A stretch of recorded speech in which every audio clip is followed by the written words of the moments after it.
Welcome to the IADS Retail Park, a podcast by the International Association of Department Stores.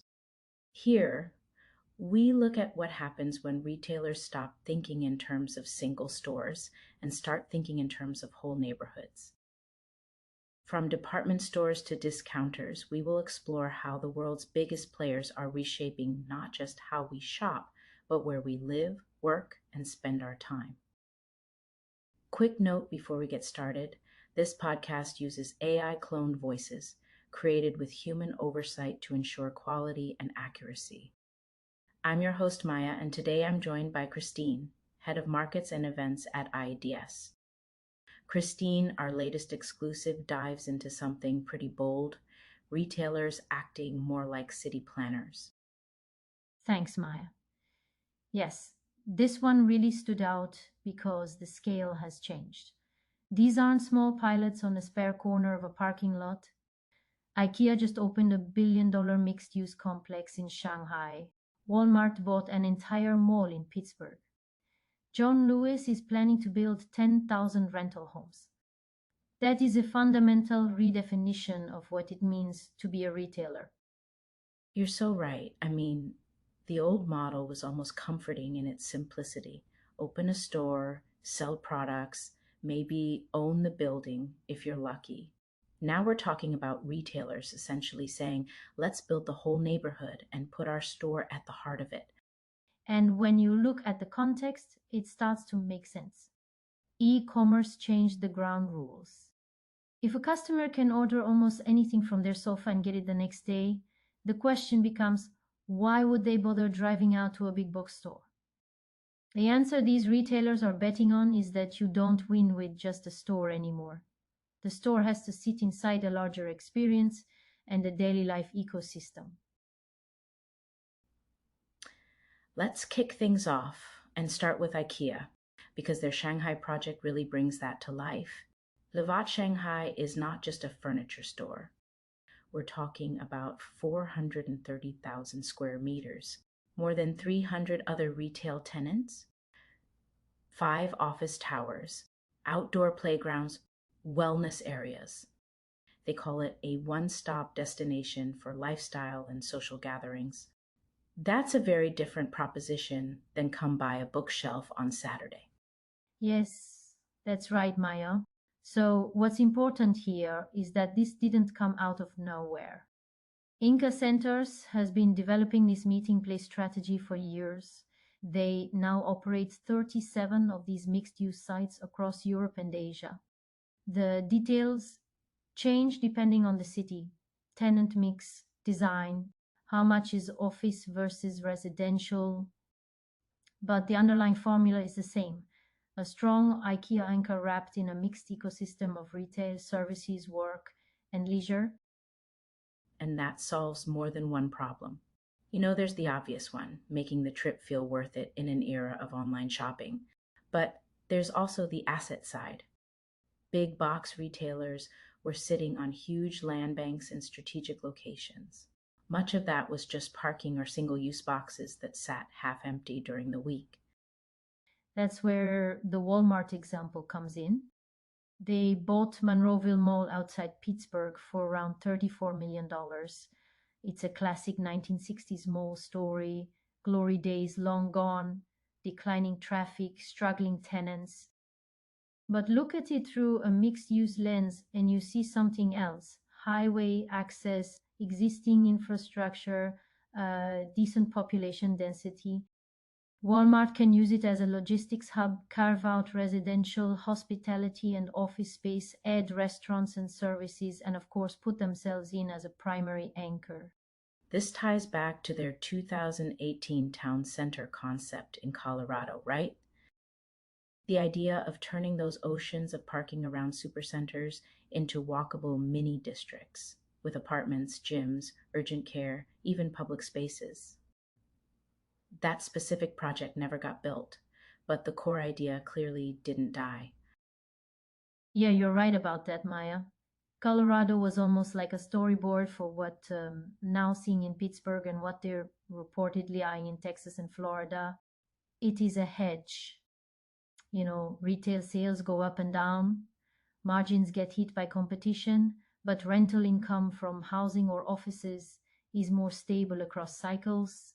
You turn a single purpose, low yield plot into a multi legged revenue model. Then you have Brunninger in Stuttgart, which feels very different in tone, but is actually playing the same game. Dorotheen Quartier is like the European luxury inflected version of mixed use. Correct. Now, Breuninger invested about 200 million euros, spent a decade planning, and created a 62,000 square meter district with high end brands like Louis Vuitton and Tiffany, plus a Porsche dealership, restaurants, offices, and apartments. What is interesting there is the integration. They literally converted a city street into Karlspassage, a retail corridor that links the quarter back into the Bruninger department store. Okay, so let me get this straight. Instead of a standalone mall or a separate block, you get this fluid urban fabric: streets, squares, indoor and outdoor spaces all feeding each other. It essentially offers a new high street at a moment when many traditional city centers are struggling. And the feedback from Stuttgart is that this area has become a serious draw, especially for luxury shoppers and dining. Brüninger didn't just protect its flagship, it created an entire environment that makes that flagship more relevant and more resilient. Now, John Lewis might be the example that surprises people the most.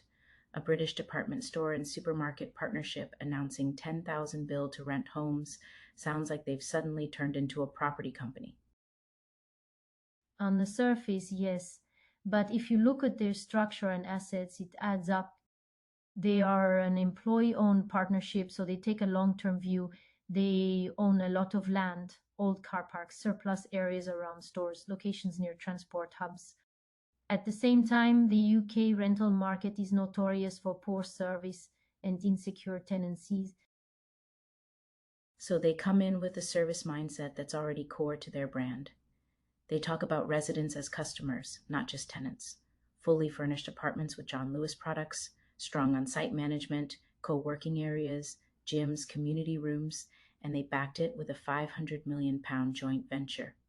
Doesn't sound like a little side gig to me. The really smart part is that they're prioritizing sites where a Waitrose or John Lewis store remains as the anchor.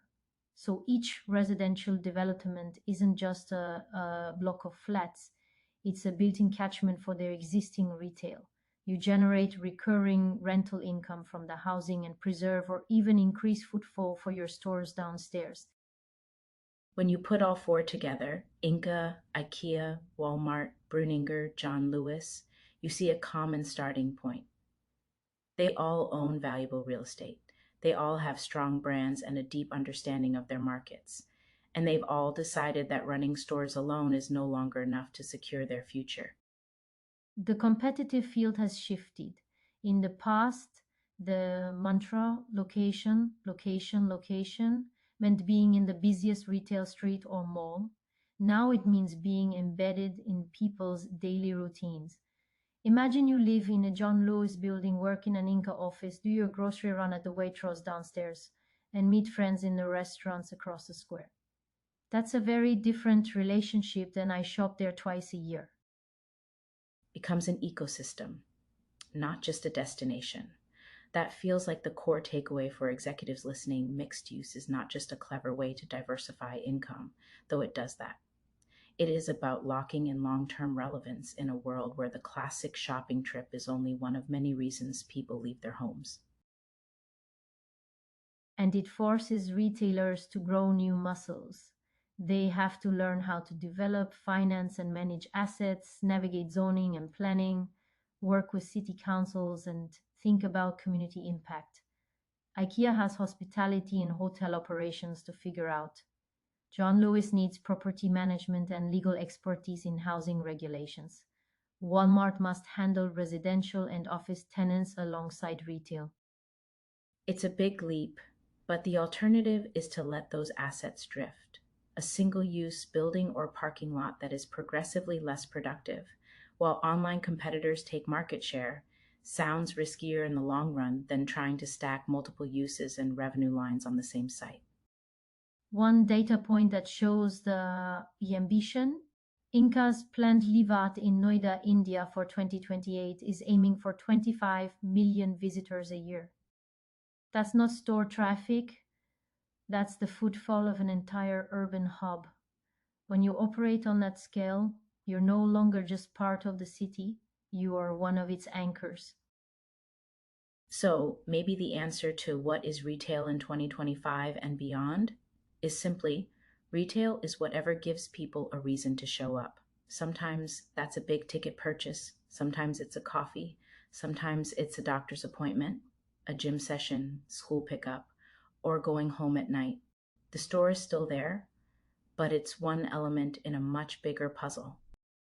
And Oridas members and other retailers listening, the invitation is to reevaluate your portfolio. What land is sitting underused? Which sites could support housing or offices? Where could you test a small mixed-use hub as a starting point? The first movers who crack this playbook will hold a serious advantage over the next decade. Christine, thanks for walking us through these examples and turning what could feel abstract into something really tangible. It's always a pleasure, Maya. This is one of those shifts that shows how creative retail can be when it sinks beyond the store. For anyone who wants to dive deeper into the numbers, project details, and case studies behind today's conversation, you can find Christine's full exclusive linked in the episode description. For more insights and updates, follow us on LinkedIn at International Association of Department Stores, explore our Substack, and visit our website for additional resources and reports. Thanks for joining us on the Retail Park. Until next time, keep looking at your square meters as more than floor space. They just might be the foundation of your next neighborhood.